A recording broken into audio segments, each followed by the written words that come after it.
ज़ैन और सारा अपनी गर्मियों की छुट्टियां दादा के घर में गुजारने गए। उनके दादा अक्सर कहते, ये घर आम नहीं, यहाँ वक्त के कई राज छुपे हैं। लेकिन बच्चों ने कभी उनकी बातों पर ध्यान न दिया।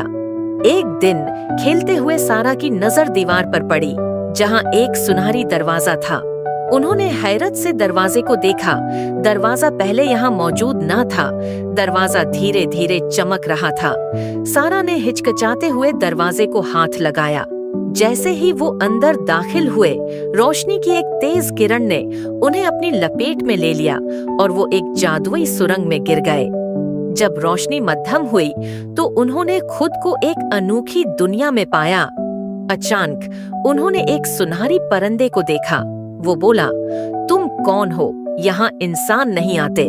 उन्होंने हैरत से बोलते हुए परिंदे को देखा। परिंदा मुस्कुरा कर बोला, मैं जादुई नगरी का निगरान हूँ। अगर तुम वक्त के दरवाजे से गुजरे हो तो शायद तुम जादुई नगरी बचाने में हमारी मदद कर सकते हो। परिंदे ने उन्हें बताया कि जालिम जादूगर ने जादुई पत्थर चुरा लिया है। अगर वो वापस न आया तो हमारी दुनिया हमेशा के लिए तारीकी में डूब जाएगी।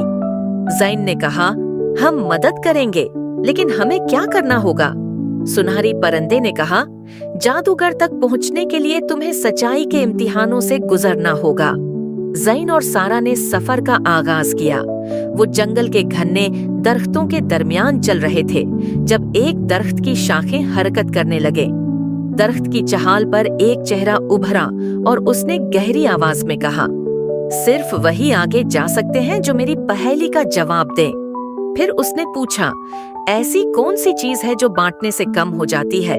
ज़ैन ने सोचा, फिर जवाब दिया, राज। दरख्त ने कहा, तुम सच्चाई के काबिल हो। उसकी जड़ें हिलने लगी और जमीन में एक छुपा हुआ रास्ता जाहिर हो गया।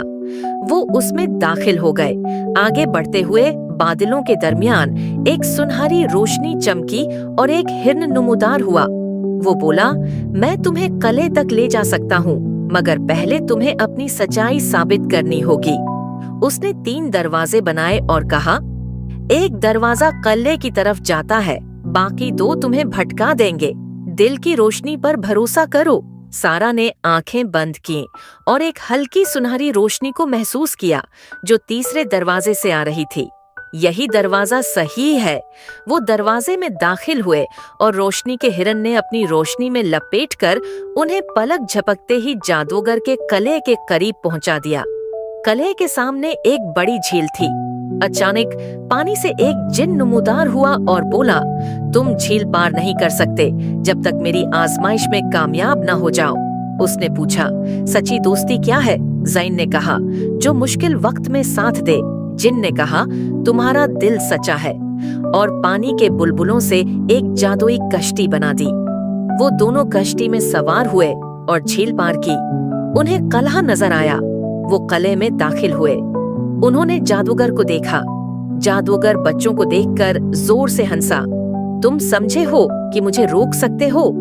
उसने बच्चों पर जादू से वार किया। सारा ने जादुई आईना निकाला जो उन्हें सुनहरी परिंदे ने दिया था।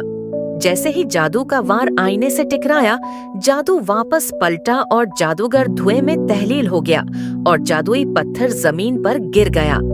उन्होंने जादुई पत्थर उठाया और वापस जादुई नगरी पहुंचे। हर तरफ रोशनी फैल गई।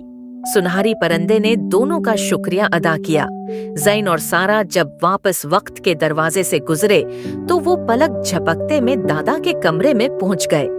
दादा उनका इंतजार कर रहे थे और मुस्कुराकर बोले, लगता है तुमने एक जबरदस्त मुहिम सर की। ज़ैन और सारा ने उन्हें बताया कि कैसे उन्होंने जादुई नगरी को बचाया। दादा जान ने उनकी जहानत और बहादुरी की तारीफ की। प्यारे दोस्तों, उम्मीद है आपको कहानी अच्छी लगी होगी। मेरी वीडियोस को लाइक करें और चैनल सब्सक्राइब करना मत भूलें।